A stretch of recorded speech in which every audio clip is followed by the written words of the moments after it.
wonders with Kunle, Trent's you must defending. win this Premier League.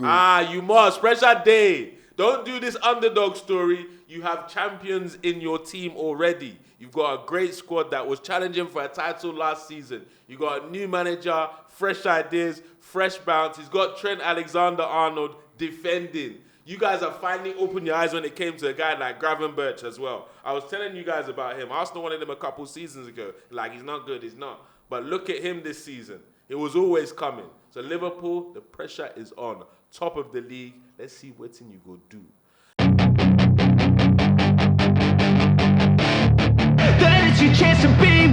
Oh yeah, now my people, it's your guy, the Niger Englishman. I'm alongside my guy, Mr. Go Ball.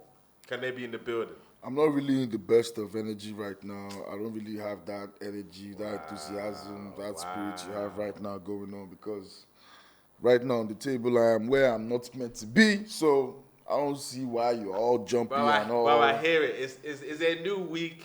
We're gonna get into the nitty gritty. We'll get into the nuts and cracks of things of this weekend's fallout and the season so far. We'll get into that. Don't worry. But don't forget to smash the like button, share, comment, and subscribe for your weekly edition of Up Watch. We talk about all the rivals, what the rivals they do, what's going on in the rivals world. Are doing better than us, that's for sure. All of them are obviously the normal dead guys in North London, and also Manchester United, who, as excited as they are, they stood there, page 2, number 13. But yeah, let's start things Friday off. the 13th, my album dropped. To be fair. Let's start things off with United, actually. Let's start with United, because obviously Van Nistelrooy, he's been unbeaten in his short period there. He got a nice, comfortable 3-0 win on the weekend against Leicester at home to sign out. Do you think that is a good thing that they've got rid of him this early, or because I heard you talking about on the weekend, or do you think maybe Almiron coming in, fresh start, this seems to be the board's main man, let's get everything, let's let them, their fans get everything behind him? Where do you stand with this? All I can say is I am happy Ruud van Nistelrooy was not given the job. Is it because of how they performed recently? Yes. Talk to me about that. The team looked like they wanted to play for him. Okay. They played for him. I mean, look at their last 3 games under him. Even if they played Leicester back-to-back and got goals, but they played with energy, they played with life. You know, we haven't seen that with Ten Hag. And when he's left, if you look at social media, the posts the Manchester United players have been dropping, you can tell that he had good rapport with the players. Now, Amorim is coming into a whole new kettle of fish. He's 39. He's inexperienced. Yes, he's been good at Sporting. Yes, but he's no Mourinho, bro. Mourinho won the Europa League with Porto before he won the Champions League, and before that he was a translator in Barcelona under Bobby Robson. Nevertheless, the team that Almiron is managing, he had to earn his bones. But Almiron is coming in with a 3-4-3 system. I don't know how, with the personnel they have, they are going to play that 3-4-3.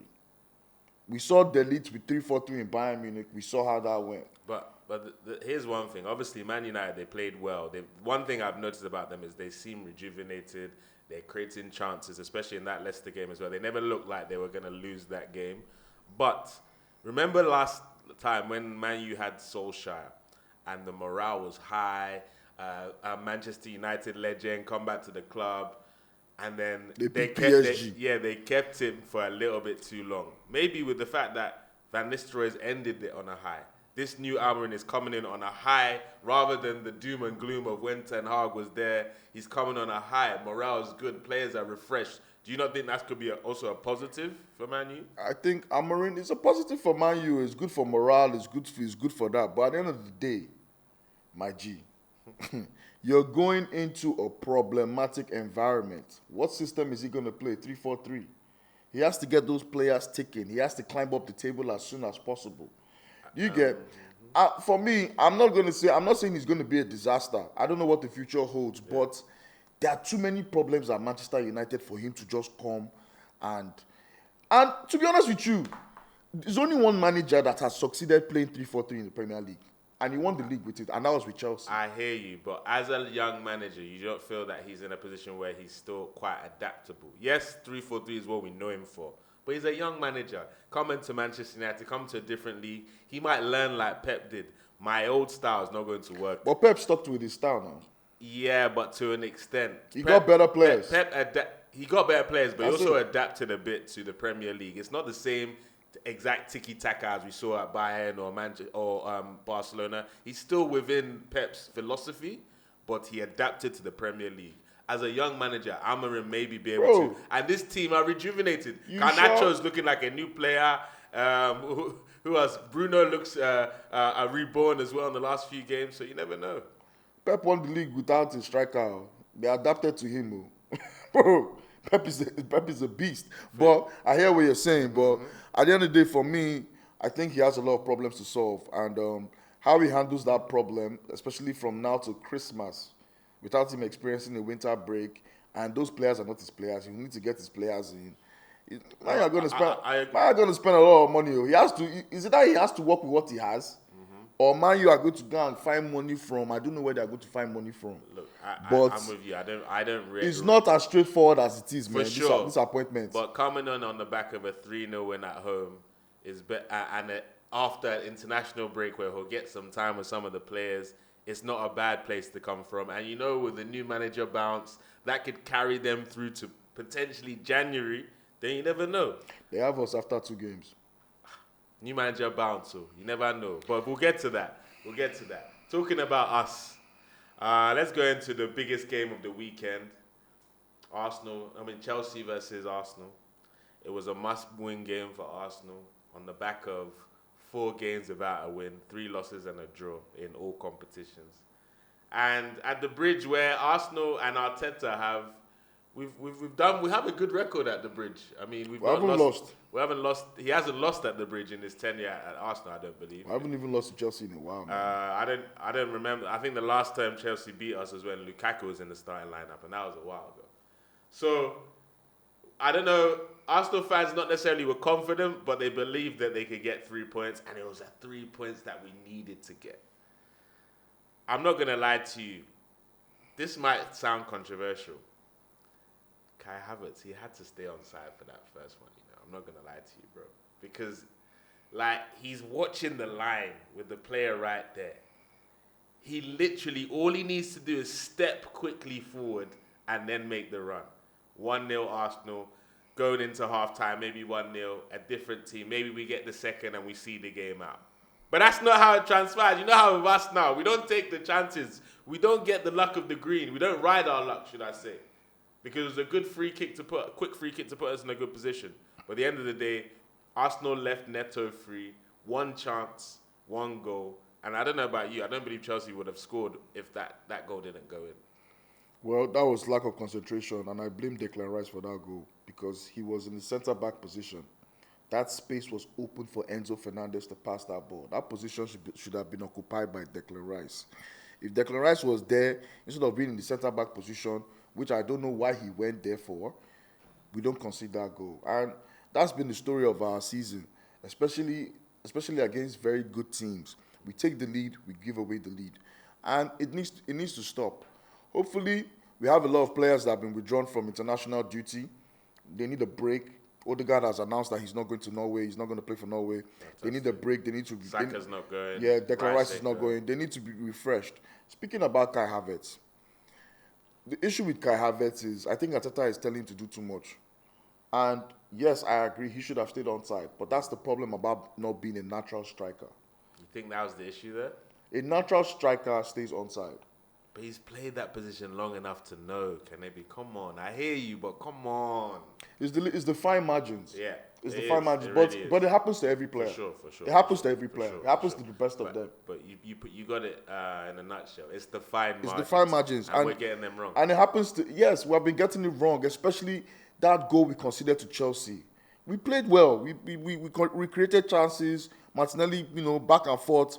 But one more, that lack of concentration that cost us. I don't know what. It seems to be the pattern. Going in the lead and conceding. We can't see it. One of our backbone of last season in particular was our defense, our foundation. And now we can't see games. I was watching some highlights of a couple of seasons ago. Do you remember when we'd be watching the game in the other studio, and then there'll be 10 minutes to go, and all of us were like, we go score. We're gonna score. We just had that feeling that now I go into the last 10 minutes not knowing where the goal is gonna come from. And that's the big difference. And that's the thing about Arsenal. When we go 1-0 away from home, we know, okay, we're winning this game. Right. Now, and I said it against Chelsea when we scored. Yeah, I was happy, but I wanted that second goal. Because I know the way we have been playing. We have not been keeping clean sheets recently. And when you're not keeping clean sheets, you need to outscore the opponent. Right. You know, it's a problem. But I think, hopefully, one of the issues that we have had is that we have not been able to recover the ball high up the pitch like we used to. And I think that's because Declan Rice has not started the season well. He's not been fit. And he was playing with a broken toe. Yeah, the Euros hangover. It's that Euros hangover. He's played too many games. And I'm happy these 2 weeks he's going to rest. He's going to chill out. And hopefully we see the best of Declan Rice, because we missed that concentration and that winning the ball high up the pitch. Him and Odegaard, that's what they do. Facts. That's what they do. We have not had that in a while. But obviously, Starboy wasn't really at the races yesterday. Cucurella kind of put him in a spliff, to be fair. It was actually crazy. He wrapped him up. And it's a problem. He did create a very good chance for Marino. Other than that, he wasn't in the game like he usually is, especially in these London derbies.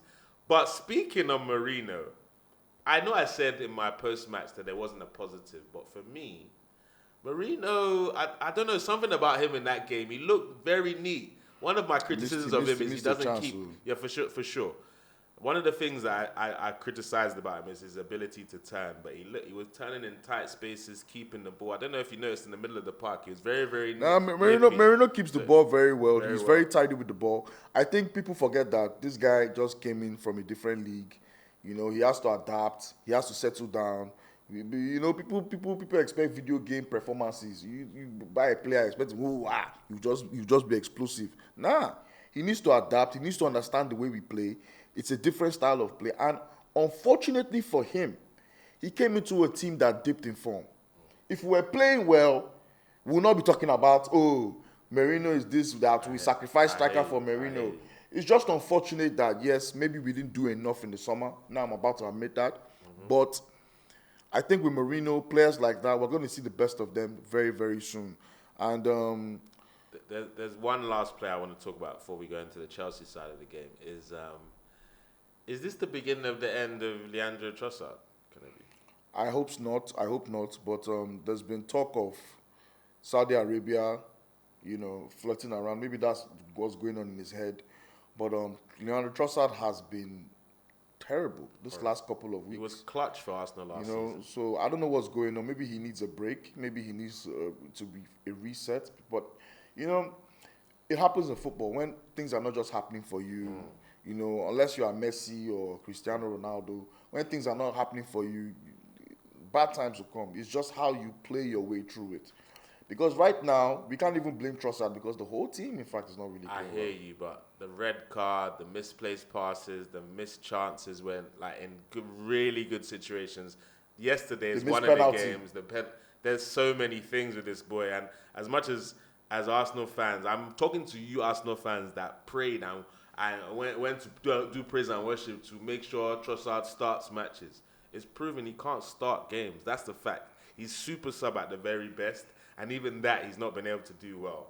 Hopefully, with Odegaard back in the side, we'll be able to use him more sparingly. But guess what? Sparingly, but he can still play a role. Guess what? What? Odegaard reminds me of Francesco Totti. The way Francesco Totti was in Roma. If Francesco Totti is not playing well, or is not in that team is not ticking. What I saw when he came on against Inter Milan and Chelsea, we looked more dangerous. We looked more imaginative. And it's good. Maybe it's bad and it's good at the fact that we created chances, unlike before where we didn't create nothing. But this time we are missing it. So it just means that we need to work on our finishing. Yeah. So Odegaard is back. I think we're going to see more because he created that goal for Martinelli. 100%. So hopefully we see more 90 minutes was imagination in his first game, first start. That guy is a beast. He's a beast of a player. But we've gone too much about Arsenal, to be honest. It is an opportunity missed for Arsenal to get back in the title race, but we've got to give credit to Chelsea. Because for me, I've been critical about these boys. I said they're a mess. I said Maresca, we never know. And to be honest, I think I was fair because we were going into a place of the unknown with this guy. 1.5 billion spent on this squad. We didn't know what was going to happen. And so far, so good. I do believe we had the more critical chances because their chances fell to defenders, our best chances fell to attackers. So for me, I believe we had the better chances. But Chelsea, are they the real deal? Or is this the new manager bounce? Or is it a bit of both? I think Chelsea's a young team. Yeah. They're a team coming of age. They're a team that's still finding their feet. And I'm not going to lie to you. I've been impressed with them this season so far. They're on top of us. They have scored more goals than us. So we can't really knock them down because at the end of the day, Enzo Maresca has killed the noise in Chelsea. 2 seasons ago, a season ago, everybody was talking about Chelsea buying 100 players, spending 101 billion pounds. Nobody's talking about that anymore. Now everybody's talking about are they in the title race? How they title control, well. how they're progressing, how they're in the top 4 because he has brought some stability to that team, 100%. And that's kudos to him because he's shown that he's a good manager. You know, now it's just left for them to win more football matches. But yes, they look. For me, I actually thought that game was never going to be an easy game because I saw them against Liverpool. I saw them against United. The one thing they just lacked was that clinical finisher, like the Osimhen they wanted. They just lacked a number 9. But apart from that, they're playing well. I'm happy that Kopama had a quiet game. You know, people keep comparing Saka and Kopama. They should dead that. You know, but apart from that, Chelsea is doing good. They're moving in the right direction. Hopefully, we still finish above them and beat them at the Emirates. For sure. I heard it's now called Palmer because they call him for big matches. You never answer. Big games. But to be fair, the bright light for Chelsea in that game had to be Neto. I feel he created some good chances on the left, but on that right side there, that menace he's been at Wolves, that menace that we wanted to sign initially, he proved clutch yesterday for Chelsea. 1 chance, 1 strike, 1 goal. Is Neto a player that Chelsea can rely on going forward, or is this just one of his cameos and we should big him up for the weekend's performance? His injury record tells you no, because he's not the kind of player that can go a stretch of games. The workload will be too much for his body. I think Maresca is using him quite well there so far. Yeah. And also, the problem you have to see is that I don't even think he's even playing his best position for Chelsea. Where is his best position? On that right-hand side. Because you could see that when he got on the right-hand side with his left foot, that goal. But they feel that Madueke boy. You know? I just think it's because Sancho is not fit. If Sancho was fit, Sancho would have probably played on the left-hand side. He would have played on the right-hand side. Fair. So I just think he's a good player, but he's not a player that you can rely on throughout the course of the season because of his injury record. You know, but he's a very talented boy. He's skillful. He has a good left foot. He has vision. And he's one player that 3 seasons ago I wanted in my team. You know, we wanted Pedro Neto in our team, but he's gone to Chelsea. For sure. He can be like Mata. He kind of reminds me of Juan Mata. I get that feel. I get what you mean in terms of that feel. But Chelsea, there are people that they were shouting about. Palmer, Jackson, even that Lavia kid. When he comes back, he's injured again. I think he was outclassed by the main man, Thomas Partey, yesterday, which deserves a credit. But Caicedo looks like he's really starting to pay back some of that 105 million price tag. He's looking comfortable. I think Chelsea have finally realized their best 11 doesn't include Enzo Fernandez. And Caicedo's flourishing now. Fernandez is on the bench, I believe. Yeah, because those two, they're a bad mix. Because Enzo Fernandez is like a deep line playmaker. Caicedo is a ball winner. He wants to get up and down the pitch. He's a hard worker. Enzo Fernandez is not going to give you hard work. He's going to give you the flair. He's going to want to be on the ball, you know.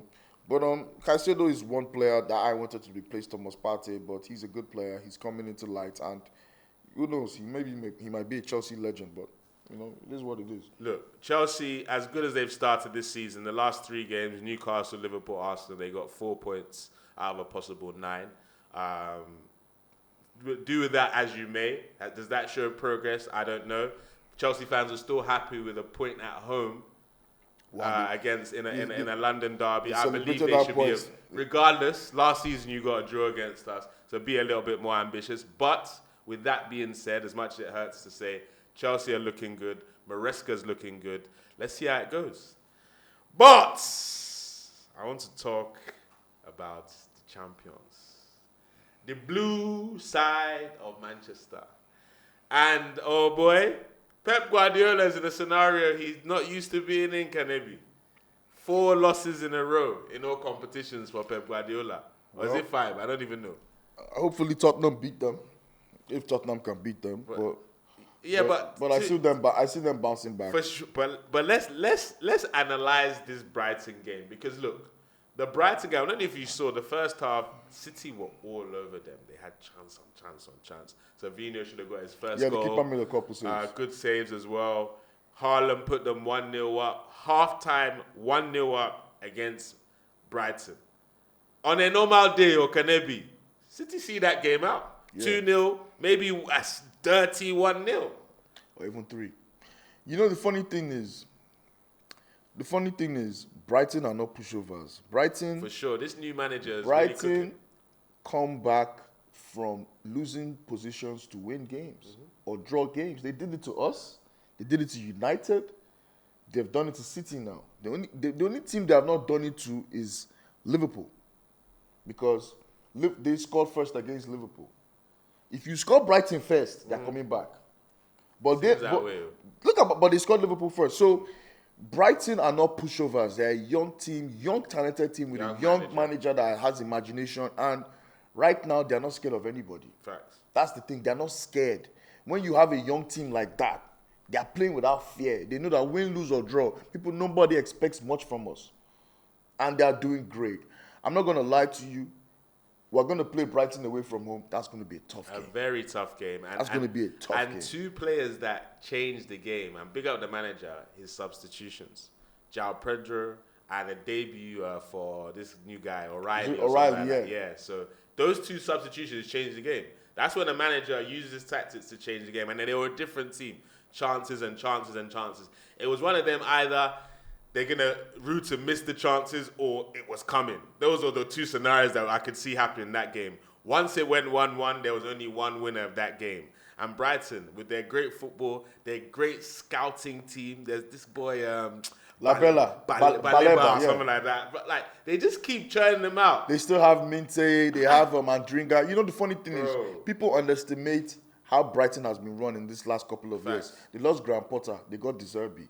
They still went into Europe. They lost De Zerbi, they're still playing well, and they can still go to Europe this season. They lost Bissouma, they said they've done. They lost Caicedo, they said we've done. Ben White has They've lost McAllister. Trossard. They've lost so many players, and look at them, they're still challenging. And that just shows a well-run club with a proper strategy when it comes to recruitment, a system that no matter who you are, where you're playing, you know what your responsibility is. And that's why Brighton are doing so well. But this is about City. Every year, we say this statement: City don't look the same. City don't look the same. Oh, it's different this time. It's different this time. Is the difference that it is this time enough to give Liverpool this title? Nah. Because at the end of the day, look, City is not where Arsenal is. City are just let's say 5 points. 5 points is not a lot for City. Because if January window comes in, they have the cash to go and fill in that space, to fill in spaces. And they can move on. They can go on a winning streak. They still have the best striker in the world. They still have the best manager in the world. And I'm glad you hit on that best striker in the world. If he injures for 3 or 4 games, who scores the goals for Manchester City? I think I'm curious right now. If KDB comes back, but KDB is older, he's 33. You never know. If KDB comes back, he might take that responsibility. And this is a Man City team that has the likes of Gundogan that can just, fine. He's a clutch player. You can be like, okay, fine, this guy is not around. Boom, let me turn into Zidane. You know, so for me, Man City is still the team to beat. Facts. They are still the team to finish ahead of. So it's not over. This time last season, this is the same thing that was happening. They were dropping points left, right, center. The only difference is that, this year they look a little bit more vulnerable because they can't keep clean sheets. And it might just be the fact that they have won too much. fair. Is the hunger still there? Complacency. Is the hunger still injuries, there? And we saw this against when they played United. In that FA Cup final, we saw it there. That complacency, that arrogance. You know, at the end of the day, it is what it is. Yeah. But for me, I will never write City off. Facts. Because they have greatness around them. They have great manager. They have great players. They can turn it around, and they have money. For sure. And if they can remain within 8 points with January win And around the corner, and they still have to play. possible. They still have to play Liverpool home and away. Yeah. It's not like us. In a couple of weeks they play Liverpool as well. Home and away. So their case is different from our case. So, do you get? They are still okay. Do you get? They still have to play. If they play Liverpool home and away, they get a draw at Anfield, beat them. That's 4 points. That's a point. Are you telling me Liverpool can keep up with the point? I don't know, but speaking on Liverpool, Slot. We said they'll get slotted out. Do you know what? I always said Liverpool were going to be challengers, contenders this season. Guys like KB tried to play underdog story. Big up Fola because he actually came with some chest. And a few other streamers online, people like Roms, Monts, they tried to play down this Liverpool team. They tried to say, we're in a rebuild. We've lost one of our greatest managers ever. All that rubbish. No. Slot is not coming into Liverpool at the same point as Arteta, for example, came into Arsenal. As Maresca, for example, came into Chelsea. As Ten Hag came into Manchester United. It's a different position. It's just leaving your club better than you met them. That's what Klopp literally did for Liverpool. He did a job. He left them he basically replaced your midfield for him. He revamped the midfield of Henderson, Fabinho, and Wijnaldum, and gave you McAllister, Gravenberch, and Szoboszlai. He replaced that for him. He kept the likes of the assassin Mo Salah, brought in Darwin Núñez, who, love him or hate him, he creates chaos, which creates problems, which you saw this weekend again. So Liverpool were always in this title race. But with that being said, Kanebi, I never expected a start like this. Yeah, I never expected a start like this, but our good friend Igal, shout out to Igal, he pointed something out on X, as they call it now. He showed that Liverpool have played 9 out of the bottom guys in the start of the season, and that tells you that I've not really played the best of teams, apart from Arsenal and Chelsea and United, who really are not that good. Liverpool have not really played any big boy than Brighton. Play Chelsea. But regardless of that, you can only beat what is in front of you. Exactly. So I'll give it to him. It's a good start, but can he go the distance? That is the question. Because this league is different. This is the first time he's going to not have a winter break. One of the reasons why he has a good chance, and I kind of spoiled it on the weekend in their matchup, where we've been noticing somebody that is a phenom, a freak of nature, back season in, season out. If his name was Brazilian or Portuguese, he'd be lauded a lot more than he's lauded in this game of football. Mo Salah is just inevitable, Kennedy. And once you have a player that's inevitable, no matter if you're still in the game, whether it's you're 1-0 down or it's level with 5 minutes to go, there's an equalizer that if you give me that sniff of a chance, I'm scoring a goal or creating a chance. And that's Mo Salah. I agree. And he has that. Slot has that. I'm not going to lie to you. He reminds me of Thierry Henry. He has that Thierry Henry. I'm not saying he plays like Thierry, but he has that Thierry Henry spirit. That inevitability. Where every game, he's getting a goal or an assist. That's Thierry Henry for you. You know what I mean? Like a goal or assist. He's looking like the PFA player of the year. I'm not going to lie to you. And it's scary for me. But I don't know. The only thing that can stop Liverpool right now is injuries. So Van Dijk and maybe Salah, they burn out. That's the only thing that can stop them. But January is there. They haven't spent in the summer. For sure. They still have money to spend. And Chiesa has not really played. They bought Chiesa. I've not seen Chiesa. They still, and you know the thing about Liverpool is, yes, Salah is great, but their attack is so flexible. You can play Núñez, you can play Jota, you can play Gakpo, you can play Diaz, you can play Chiesa. There's options, and each of them have a goal or an assist. And one player that's really and helped you have out. Salah. Yeah, and Diaz's form in front of goals really helped them out. That's the difference this season. That's the difference. Diaz was missing those chances last year. Now he's taking them. He's scoring hat-tricks. He looks confident in front of goal. I was one of the players that doubted whether his end product could improve considering his age. But Slot has found a way to give him that confidence, and he's taken big chances. And the difference between Slot and Klopp is there's more control. Yeah, and there's more diversity to their game. There's tactics there's not saying Klopp was not tactical. For sure, but he had kind of one style. He was very emotional. He had a really good one style that he wasn't really too flexible around. Whereas Slot and he had great players in key positions like Mane, Firmino, Fabinho, Van Dijk. But looking at Slot sets up his team to do a job, and he knows that he has a goal scorer in Salah. Liverpool right now, they are the team to beat. They are the best team right now in Europe, top in Champions League, top in the Premier League. I don't see any team better than them in Europe. Maybe Barcelona, but right now, firing on all cylinders.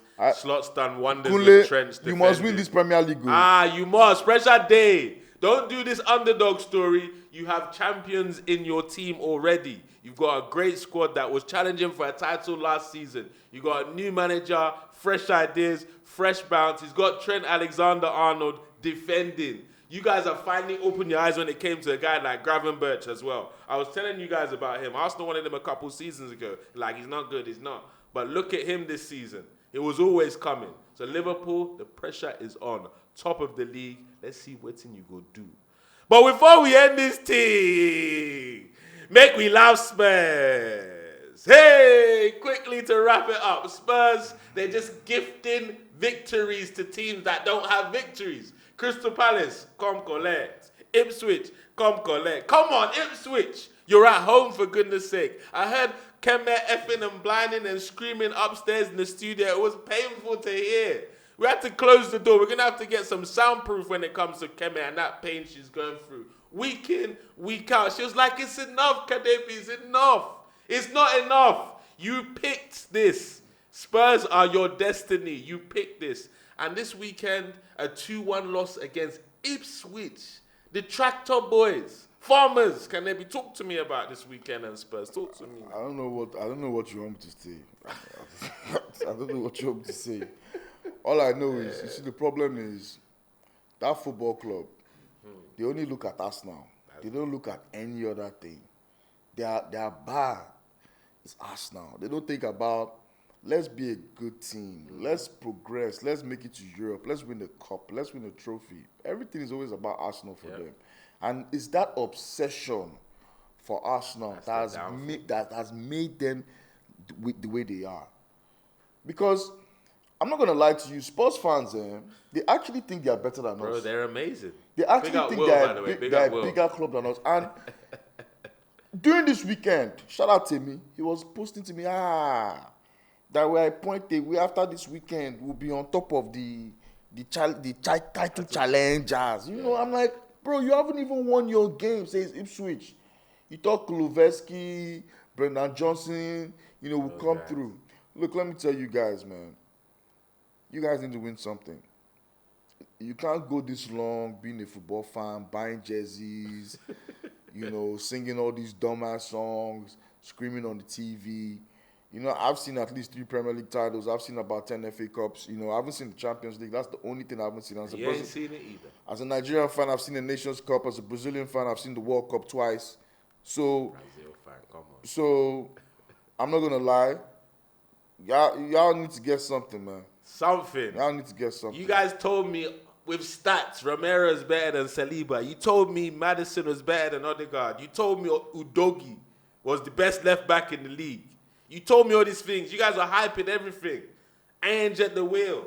Good eye, mate. It's who we are, mate. They told me all these things. Deji, Will, George, Jay, all of you guys. United Spurs of America, you too. You told me. I warned you about this boy.